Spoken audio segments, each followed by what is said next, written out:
Hello guys, welcome back to my channel corporate Naukar. आज जब मैं ऑफिस गया तो अपने दोस्तों के साथ डिनर के बाद थोड़ा टहल रहा था। तो आप प्लीज़ करके मेरे वीडियो में अंत तक बने रहिएगा, क्योंकि आपको वीडियो के अंत में एक बहुत ही अच्छा सरप्राइज़ मिलेगा जो हम सारे दोस्तों ने मिलकर करी है, जो कि बहुत ही मज़ेदार है।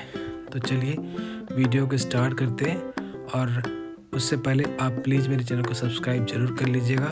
Thank you so much. Hello guys, तो आज हम स्टार्ट करेंगे आगे की जर्नी, जिसमें आपको मैं बताऊंगा कि जो एक कॉर्पोरेट एम्प्लॉय होता है उसके साथ क्या क्या चीज़ें होती है जो कि वो शेयर भी नहीं कर सकता किसी से। रीज़न ये होता है कि अगर वो घर पे शेयर कर रहा है तो घर वाले सुन के दुखी हो जाएंगे, और अगर वो अपने फ्रेंड से शेयर करता है तो क्या पता ऑफिस पॉलिटिक्स कितना ख़तरनाक होता है। ऑफिस में कोई भी चीज़ें होती है जो शेयर हम कर नहीं सकते अपने दोस्तों से, क्योंकि जो हमारे दोस्त होते हैं वो ऑफिस के ही मोस्टली होते हैं, और जो पुराने दोस्त होते हैं वो कहीं कहीं अपने जॉब में लग जाते हैं, तो उनके पास टाइम नहीं होता है। तो गाइस, जो एक कॉर्पोरेट एम्प्लॉय होने का जो टैग है, कॉर्पोरेट नौकर होने का जो टैग है, ये टैग कैसे लगा, इसकी जर्नी में आपको आज शेयर करूँगा आगे। तो बात है 2008 की, जब मैं ग्रेजुएशन में था।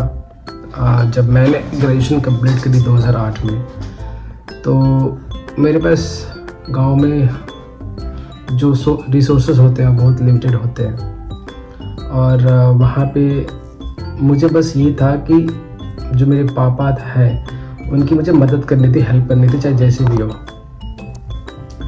ठीक है, तो मैंने सोचा कि बस मेरा एक फ्रेंड रहता था दिल्ली में, तो मैंने सोचा कि बस उससे कनेक्ट करता हूँ और ही विल हेल्प मी। मैंने टिकट करा लिया, और टिकट कराने के बाद मैं दिल्ली के लिए रेडी हो गया। तो शायद टिकट 2-4-10 दिन बाद का था। तो जब मैंने अपने फ्रेंड से बात करी, उसने मना कर दिया। मैं ये सोच रहा था कि मैं दिल्ली आऊँगा और वहाँ पे कोई ट्यूशन वगैरह पढ़ा करके अपना खर्चा चलाऊँगा, फिर मैं अपना आगे के देखूँगा। क्योंकि मुझे जब मैं दिल्ली आया तो मुझे ये था कि मुझे पढ़ाई करके कुछ करना है अपने लाइफ में। मैं पढ़ाई करना चाहता था, बट मेरे फादर का जो फाइनेंशियल कंडीशन था वो सही नहीं था। तो फिर मैंने अपने जब दोस्त से बात करी तो दोस्त ने मना कर दिया। फिर मेरे एक रिलेटिव रहते हैं दिल्ली में, अभी भी रहते हैं, मैंने उनसे बात करी, दूर के रिश्तेदार हैं वो। उन्होंने बोला कि ठीक है आप आ जाओ। थैंक गॉड कि उन्होंने मेरी मदद करी, और उनके एक स्टेप से मेरी लाइफ बदल गई। मेरे घर वालों की जो फाइनेंशियल कंडीशन थी वो अभी तो स्टेबल हो चुकी है, अच्छी हो चुकी है। फिर मैं दिल्ली आया, फिर उनकी एक अपनी शॉप है मोबाइल की, वहाँ पे मैंने 2-3 महीने काम किया। तो वो पहला मौका था जब मैं अपने परिवार से दूर रहा। समय अराउंड 3-4 महीने के बाद मैं घर जा रहा था। तो फिर मैं बहुत एक्साइटेड था। जो भी उन्होंने पैसे दिए, उन पैसों का मैंने शॉपिंग कर लिया, क्योंकि उस टाइम मैंने आई थिंक उन्होंने पैसे मुझे 3-4 हज़ार रुपये दिए थे, और मैंने शॉपिंग कर ली पूरे की। सिर्फ 500 रुपये में बचा के ले गया था घर, और मैंने अपनी माँ को वो 500 रुपये दे दिए। फिर 500 रुपये दे दिए। फिर मेरा ग्रेजुएशन का फाइनल ईयर का एग्ज़ाम था। फिर मैं एग्ज़ाम दिया।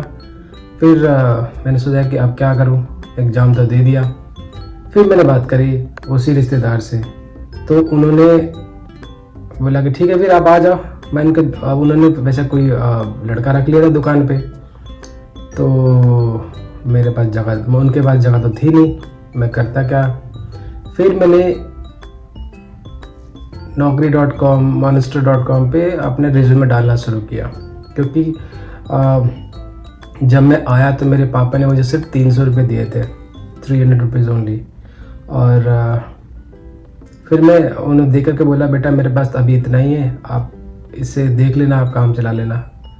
तो मैं उसमें मैं मैनेज किया। बट जब दूसरी बार ग्रेजुएशन के फाइनल पेपर देने के बाद जब मैं दिल्ली से आया, तो उन्होंने मुझे 3000 रुपीज़ दिए, क्योंकि उस टाइम रूम भी रेंट पे लेना था। और फिर मुझे अपना खर्चा भी चलाना था खाने पीने का। तो फिर मैं आया और वो जो 3000 रुपीज़ था उसे मैंने समय अराउंड 1 मंथ के आसपास अपना रेंट दिया। एक 1800 उस टाइम रेंट चल रहा था और बाकी का खर्चा चलाया। फिर जब 1 महीना ख़त्म हो गया, मुझे कोई ना जॉब मिली ना मुझे कोई ट्यूशन मिला, तो मैं बहुत टेंशन में रहने लगा। तो वो जो रिलेटिव थे मैं उनसे कुछ बोल भी नहीं पा रहा था। ठीक है, फिर भी चला मेरा काम, देखते हैं क्या करें। फिर मेरे फ्रेंड था, शशि नाम था उनका, मतलब अभी भी है वो, तो उन्होंने मेरी मदद करी, ट्यूशन वगैरह दिलवाए। तो मेरा कुछ 2-3 हज़ार रुपये का 4000 का समय अराउंड मुझे ट्यूशन से मिलने लगा। फिर मैं खर्चा चलाने लगा। 2-3 महीने बाद फिर 3-4 महीने रुका, फिर मेरी तबीयत ख़राब हो गई। फिर मैं घर चला गया, लेकिन फिर मैं वापस आया दिल्ली। मैंने कोई भी सपोर्ट नहीं होने के बाद भी मैंने हिम्मत नहीं हारी और मैं दिल्ली दोबारा आया। और आने के बाद मैंने फिर से नौकरी ढूंढना शुरू किया। फिर से कॉल्स आते थे मुझे naukri.com से, जो भी कंसल्टेंसीज होते हैं उनसे कॉल्स आते थे। फिर मैंने इंटरव्यू देना शुरू किया, लगभग 15 इंटरव्यू दिया। फिर मेरा एक जगह सिलेक्शन हुआ, कैफ़े कॉफ़ी डे में। तो वहाँ पे उन्होंने जब मेरे से क्वेश्चन पूछा तो मुझे ना मैं बहुत ही अनकंफर्टेबल हो रहा था। तो उन्होंने मुझे पानी ऑफ़र किया, तो मैं पानी पिया और उस दिन मैं रिजेक्ट हो गया। समय अराउंड 15 मैंने इंटरव्यू दिए। फिर मेरा सिलेक्शन हुआ एक कंपनी इन टेलीनेट, उसमें फिर मैं वहाँ पे जॉब किया। मेरी पहली सैलरी थी आई थिंक 5250 रुपये समय अराउंड। ये 2009 की बात है। और 2009 के बाद मैंने वहाँ पे 3 साल जॉब किया, समय around 2 years and 8 months around job किया मैंने वहाँ पे। और फिर वहाँ से जॉब करने के बाद मैंने उस जॉब को छोड़ दिया। छोड़ा नहीं वैसे, उस जो प्रोसेस था वो रैम डाउन हो गया और कॉल सेंटर था और प्रोसेस चला गया वहाँ से। फिर मैंने इंटरव्यू दिया IBM दक्ष में, तो मेरा वहाँ पे सिलेक्शन हुआ और मुझे वहाँ पे अच्छा पैकेज ऑफर हुआ। फिर मैं वहाँ पे ज्वाइन किया, फिर वहाँ पे 2-2.5 साल काम किया। तो गाइस उस टाइम जो था वो एक मिडिल क्लास का जो माइंडसेट होता है वो सिर्फ यही था कि आप पढ़ो और अगर आपको गवर्नमेंट जॉब मिल गया तो वेल एंड गुड, नहीं मिला तो आप किसी बड़े शहर जाओ, वहाँ पे नौकरी ढूंढो, प्राइवेट या फिर जो भी मिले आपको जॉब करो और आप अपना खर्चा चलाओ, घर पे भी भेजो। वही मैंने किया, क्योंकि मेरा कोई गॉड फादर नहीं था। मैंने जो भी किया अपने बलबूते किया और फिर मैंने पीछे मुड़ के नहीं देखा दोस्तों। फिर मैं IBM में भी 2-3 साल काम किया। उसके बाद से मेरी सिस्टर की शादी थी, तो मेरे सिस्टर की शादी में मैं ही था सबसे बड़ा, तो मुझे ही देखना था सब कुछ और पापा की मदद भी करनी थी। और मेरे जो चाचाओं ने हमें अलग कर दिया, वो हमारे लिए, जब हम अलग हुए, सेपरेट हुए, तो वो हमारे लिए एक बुरा सपना था, क्योंकि जब हम अलग हुए तो हमारे पास खाने तक को नहीं थे। सोचिए दोस्तों कैसा सिचुएशन था वो हमारा, वो खाने तक के भी नहीं थे। फिर मेरे को दिल्ली आना ही पड़ा। मेरे सारे दोस्त आज भी गांव में रहते हैं और कोई चार्टर्ड अकाउंटेंट है, तो कोई बैंक में PO है, कोई गवर्नमेंट जॉब में सरकारी टीचर है। मैं आ गया यहाँ पे कॉर्पोरेट में because of my family condition. मेरी फैमिली कंडीशन बिल्कुल ठीक नहीं थी। फिर भी मैं आया और IBM से जॉब मैंने छोड़ दिया इसलिए क्योंकि उसमें कुछ PF में पैसे थे। मैंने सोचा कि अगर मैं छोड़ दूंगा तो PF के पैसे मुझे मिल जाएंगे और मैं अपने बहन की शादी कर पाऊंगा। हुआ भी ऐसा ही। उस टाइम मैंने जॉब छोड़ा और फिर वो PF के पैसे से मैंने अपनी सिस्टर की कुछ शादी में लगाया और कुछ इधर उधर से कर्जा लिया। फिर जॉब छूट गई थी। फिर दोबारा वापस मैं दिल्ली आया। उस टाइम तक मेरी शादी हो चुकी थी, तो मुझे अपनी फैमिली को देखना था, प्लस में मेरी वाइफ भी थी, वो भी जॉब करती थी। फिर मेरा बाबू हुआ, सबसे बड़ा लड़का, तो उसको टेक केयर करने के लिए यहाँ पे दिल्ली में कोई था नहीं, सिर्फ मैं और मेरी वाइफ थे। फिर मेरी वाइफ ने मैंने बोला कि भाई आप जॉब छोड़ दो, आप घर देखो, क्योंकि उनकी सैलरी, हम दोनों की सैलरी इक्वल, समय अराउंड इक्वल ही थी, बट एक ना एक को तो जॉब छोड़ना ही था, क्योंकि बच्चे को कैसे देखते। फिर उन्होंने जॉब छोड़ दी, और फिर जॉब छोड़ने के बाद फिर मैं जॉब करने लगा, और करते करते आ गया। मेरी जो अभी जो कंपनी है वो एक कॉर्पोरेट, ये एक एमएनसी है।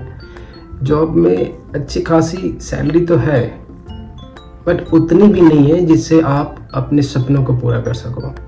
जब भी अगर आप जॉब कर रहे हो तो सिर्फ आपको मतलब जॉब का एक रूल है कि आपको भूखा सोने नहीं देंगे और आपको अमीर होने नहीं देंगे। आप भूखे भी नहीं सोओगे और अमीर भी नहीं होगे कभी भी। तो गाइस, अगर आपको लगता है कि आप जॉब करके बहुत पैसे कमा सकते हो तो आप गलत हो। अगर आपको जॉब करना ही है, अगर आपका एम ही जॉब करना है तो वेल एंड गुड है, ठीक है। लेकिन आपका जो सिचुएशन है आजकल, वो सिचुएशन चेंज हो चुका है। अब आप जॉब करोगे तो सिर्फ आप अपने घर वालों को, अपने घर को पाल सकते हो, बच्चों को पाल सकते हो, आप अपने सपने पूरे नहीं कर सकते। क्योंकि आज भी आपको बहुत सारे रील्स मिलते होंगे, आप बहुत सारे रील्स और वीडियो देखते होंगे इंटरनेट पे, जो कि जिसमें ये मेंशन है, जिसमें ये उन लोगों ने शेयर किया है कि कैसे एक जॉब करने वाला इंसान, एक कॉर्पोरेट एम्प्लॉई अपने सपनों को पूरा करने के लिए बैंक से लोन लेता है, और लोन लेने के बाद वो बैंक के EMIs के चक्कर में फंस जाता है, और वो ना जॉब छोड़ पाता है और ना ही वो अपने कुछ एक्स्ट्रा कर पाता है। तो गाइस, अगर आपको अपने सपनों को पूरा करना है तो आप जॉब मत करो। मैं भी ये जॉब नहीं करना चाहता था, लेकिन उस टाइम मेरे पास कोई ऑप्शन नहीं था। आज के टाइम में अगर मतलब जॉब कर रहे हो आप, तो आप अपने जो सपनों को है ना, वो सपनों को आप छोड़ दो, जिस तरह मैंने छोड़ दिया है। बट हाँ, ये ज़रूर है कि अगर आप सपने देख रहे हो तो आप उसको पूरा कभी भी कर सकते हो। ऐसा नहीं है कि हाँ मैं फंस गया हूँ या फिर आप फंस गए हो तो आप पूरा उसको नहीं कर सकते हो। कहा जाता है कि जब जागो तभी सवेरा। अगर आपके अंदर वो कैपेबिलिटी है तो आप उठो, जागो, और आज का समय के साथ चलो। आज का समय बहुत बदल चुका है। जब हम लोग 9, 10 या ग्रेजुएशन में थे, उस टाइम का समय कुछ और था, उस टाइम का माइंडसेट कुछ और था लोगों का। वो सिर्फ ये बोलते थे कि पढ़ो और नौकरी ढूंढो, पढ़ो या नौकरी ढूंढो, या इधर वो गवर्नमेंट जॉब हो या फिर प्राइवेट जॉब हो, आपको नौकरी करनी है। क्योंकि हमारे जो पेरेंट्स हैं वो तो बिलियनियर और मिलेनियर तो है नहीं, तो खुद से ही हमें कुछ ना कुछ करना था। लेकिन आज का समय डिफरेंट हो चुका है। आज के समय के साथ चलोगे, जॉब तो अब बहुत ही रियल मतलब ऐसा रह गया है कि जॉब आप कर रहे हो तो बस करते ही रहो। अगर आपको अपने सपने पूरे करने हैं ना तो जॉब मत करो। बस ये है कि आप थोड़ा दिन के लिए परेशानी आपको जरूर होगी, लेकिन अगर आपके सपने ऊंचे हैं ना, बड़े हैं ना, तो उनको देखो और उनको पूरा करने के लिए ना उठो, और उस सपनों को पूरा करने के लिए जो भी बन पाता है ना आपसे करो। तो गाइस, अभी के लिए ये मेरी जो कॉर्पोरेट नौकर होने के जर्नी का जो ये पार्ट 2 है, वो आज मैं यहीं पे ख़त्म करता हूँ। नेक्स्ट पार्ट में आपको आगे की जर्नी बताऊंगा कि इसके बाद क्या होगा, क्या कैसे कॉर्पोरेट में मतलब एक एम्प्लॉय के साथ में क्या होता है, और एक एम्प्लॉय कैसे फंस के रह जाता है अब कॉर्पोरेट के चक्कर में, और ये जो कॉर्पोरेट में जो जॉब करते हैं उनकी लाइफ कैसी होती है, आप ज़रूर देखें। और अगर आपने मेरे इस चैनल को सब्सक्राइब नहीं किया है तो आप ज़रूर सब्सक्राइब करें। इसमें आपको आपके लाइफ से रिलेटेड जो लाइफ में जो चीज़ें मैंने झेली है वो एक्सपीरियंस मैं आपसे शेयर करूँगा, और वो उससे आप सबक लेकर के उससे आप लर्न करो और उससे सीख लो, और सीख लेने के बाद आप वो गलती मत करो जो मैंने करी है अपने लाइफ में। ठीक है, तो मिलते हैं नेक्स्ट वीडियो में, तब तक के लिए बाय बाय। Hello guys. नहीं उसी को दिखा, मुझे दिखा। तो ये मेरा रामू दोस्त है, साथ में ये है श्यामू और ये धामू।